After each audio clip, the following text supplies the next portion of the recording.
Update. Am I the a-hole for prioritizing my nephew and niece over my own children after they hid their mom's affair from me for years? Original post. I, 57 male, was married to my wife for almost 25 years, and we divorced 4 years ago after I found out about her infidelity. She had an affair partner for almost 5 years. She is now with her affair partner. The whole process hurt me a lot because everything I did in life, I did it for my wife and kids. And to now find that about my wife, it just hurt me. My 2 children, 29 female and 26 male, had known about the affair for years, and they had hidden it from me. They both felt very guilty about it, and I don't blame them because they didn't want to break up their family. My daughter even cried a lot and apologized a lot of times. But I told her it was all right. They had their own life now, and I didn't want this eating them up, so I told them to let go of the guilt.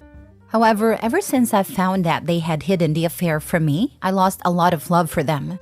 I wasn't going to cut them out of my inheritance or will or anything like that, but emotionally, I couldn't connect with them at all. I also have a niece, 30 female, and nephew, 28 male, who I have been very close with, especially since their father passed away at a really young age. I played a father-like role during their young years because losing her husband at such a young age was very tough for my sister. Over the last 4 years, I have also been looking forward to spend more time with them. Both my niece and nephew have children, and they have invited me over for their children's birthdays. They have also invited me over for their own birthdays, on Father's Day, on holidays.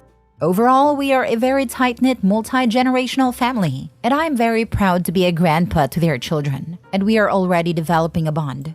However, in doing so, I have also lost all interest in connecting with my own children. My daughter has 2 children, while my son has his first child on the way. They have invited me over multiple times, but I have told them I'm busy.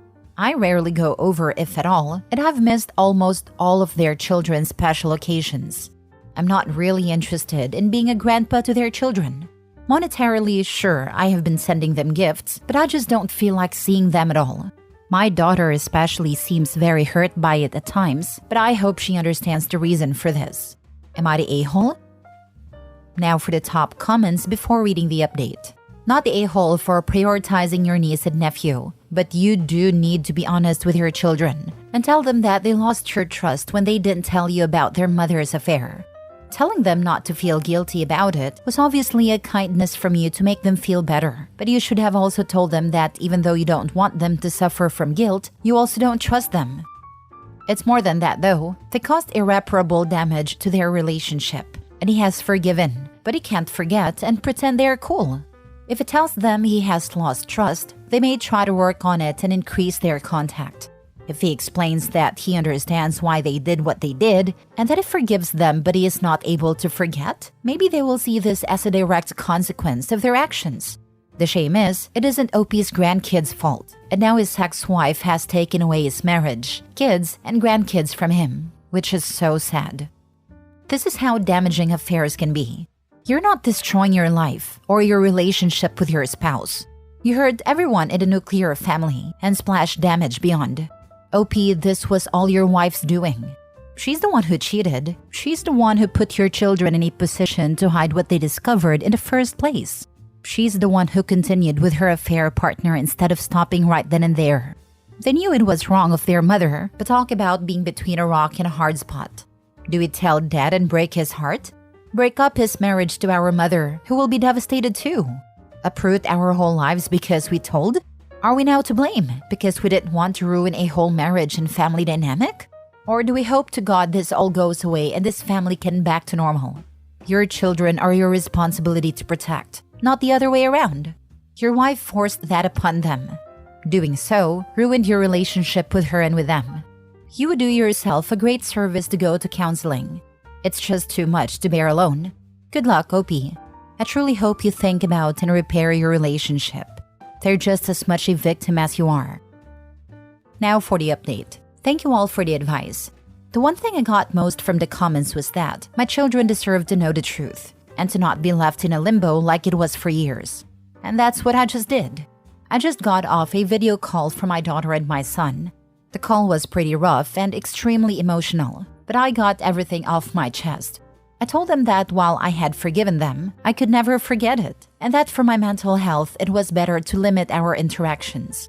I told them to not feel guilty about anything, but that also after dedicating more than half my life to my wife and children, it was time to put myself first. I told them my heart wasn't in it to be a grandparent to their children. I was also honest with them and told them my heart was only in it for my nephews and nieces' kids, and whenever I did go to their house, I felt joy. While with my own children, I felt nothing. My children probably already knew it, but I wanted them to hear it from me directly. It was really hard to get it off my chest and say it directly to my children's faces. I told them they were still welcome to come to my house anytime and call me anytime they needed help. Both my children took the call really hard, but I think my daughter took it worst. Really ugly tears. And I felt really bad about it. But I do feel a sense of relief. And I have pretty much told all of my feelings to my children and did not keep anything secret. I can now move forward with my life, and so can my children. But wait, did they just accept it or begged for a chance? Also, did your kids' relationship with their mothers suffered? They didn't beg, but they did apologize a lot, and also cried, and they asked me to reconsider. I told them I would, but for now I would rather we limit the interactions. Yes, their relationship with their mother has also suffered a lot. Man, so many of these comments presenting a false binary. His kids fooled around and found out. OP is a POS who never loved his kids. Jesus, the kids were put into an impossible situation, but they also made a wrong choice. OP isn't wrong for feeling how he feels, but he should be addressing his feelings, instead of simply displacing his love into a surrogate family. Everyone is a victim here and everyone is broken, except this selfish witch who actually is at fault. Yep, this is essentially it. How working on his feelings will be unique to him and only he can judge if it's appropriate though. Everyone is a victim here and everyone is broken, except the selfish bee who actually is at fault. Funnily enough, I've seen comments from people defending her saying that she's suffering too, etc. Sad situation all around. Horrible, really. There is no legitimate way to judge this one.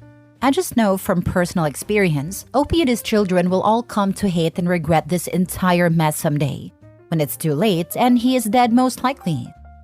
Sometimes you just don't get closure. Sometimes there is no resolution, no forgiveness, no redemption. Just an ending. My mother was wonderful the first half of my childhood, had a mental breakdown, and became monstrously abusive from the ages of 13 to 20.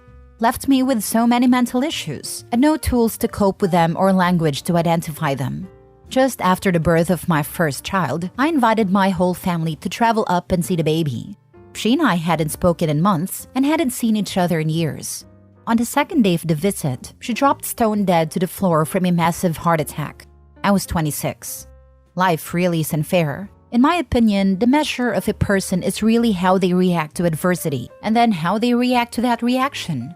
I didn't get closure, and I behaved really poorly that year and the next 3 years after. My grief was toxic, and I poisoned everything I touched with it. Damn near ruined my life. Damn near ended it. But at some point, I stopped reacting and took stock. I started getting my life back on track. Those ugly years motivated me to be better and to get help, and most importantly, to allow myself to actually think about every thought and memory I was hiding from. 12 years later, and I still don't have closure. I know and accept that I never will. What I have found instead is a kind of peace on the subject of mom. I've examined my whole life with her from every possible angle dozens of times over, to the point of exhaustion. And now it just is. I've lived nearly as long without her as I did with her. She's just dead now, and that means what it means. Not sure I actually need that closure anymore. It wouldn't change the past, nor give me anything I can't give myself. I have allowed myself to be at peace. It still aches to think of what I lost and what could have been, but I honestly don't think about it much at all. Too busy living to be focused on the dead. While my story isn't nearly as tragic and traumatizing, I've recently come to understand what it's like to go through a traumatic event without the possibility of closure.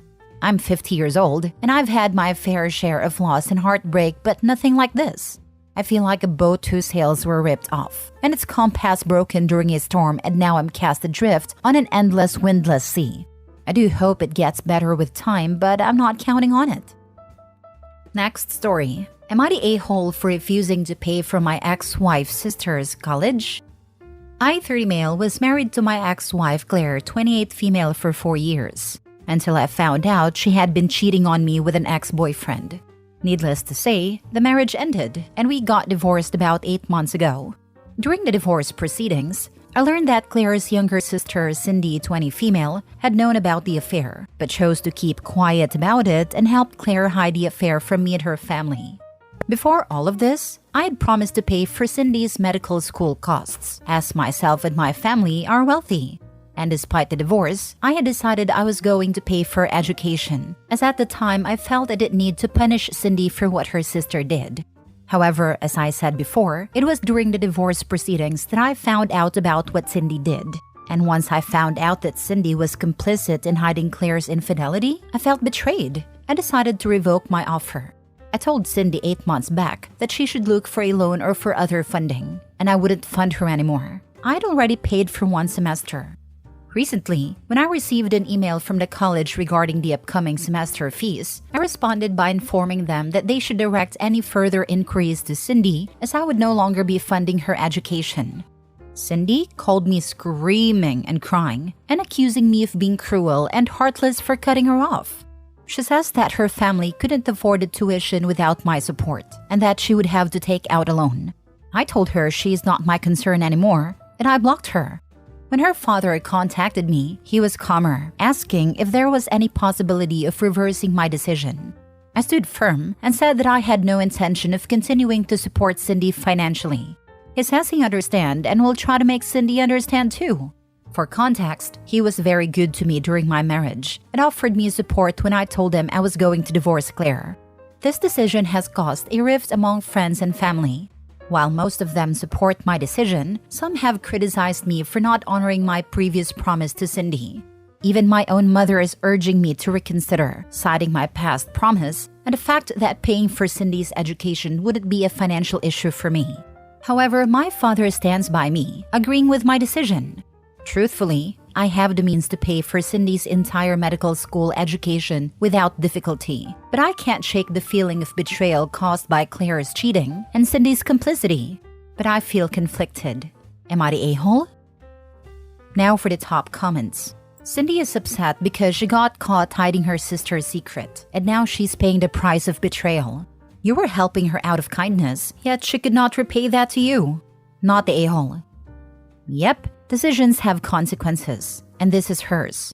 Hopefully, this will teach her that lying and betraying people isn't something she should ever do again. She has no chance in medical school anyway. She called her sister's ex-husband screaming and demanding he pay her tuition. She's not even remotely mature enough to succeed in medical school. Absolute freaking clown and entitled AF.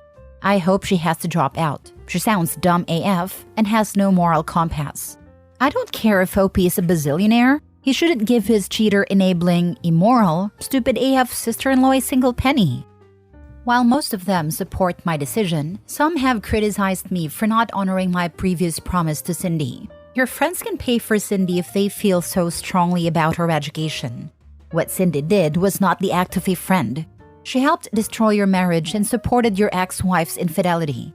She chose her side and turned her back on you, so you can oblige her by withdrawing your promise to pay. She should ask her cheating sister to pay for the education, not the a-hole. Maybe the ex-boyfriend can pay, as apparently he was more important to Cindy than the OP. The promise was based on having a good relationship with them. They both betrayed you. Cindy probably under pressure of her sister, but that is ultimately irrelevant, not the a-hole. And tell your annoying mother to mind her own business.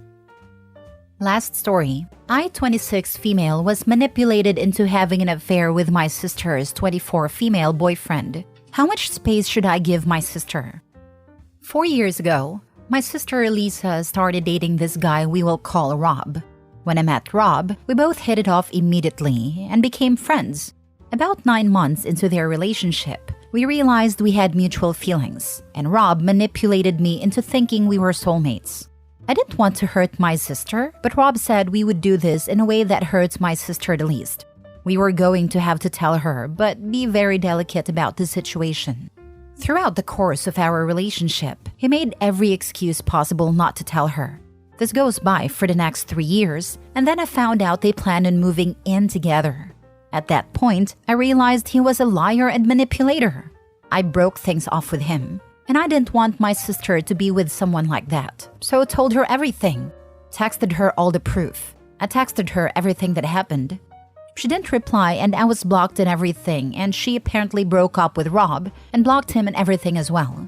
I want my sister to understand we were both victims, but not sure how much time to give her before I try reaching out again.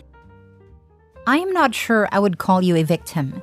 It sounds like you were perfectly aware you were doing something wrong because her feelings were a topic of discussion between you two. I think she realized that he was going to marry her sister and she wanted to force him to choose her. That's the only reason she told her sister. I have no doubt that she's gonna try to get with him still, and it'll be easier with her sister out of the way. It was, but I honestly can't help that I was in love with him. He manipulated me into thinking he felt the same way. If I knew I was a side piece, I wouldn't have done it. So if it felt the same way, it was okay that you were banging your sister's boyfriend behind her back? Is it just the fact that he doesn't really care about you that makes it wrong? You are not any type of victim. You are selfish and prioritized your wants and feelings above being honest and not hurting your sister. BS. You know you were a side piece.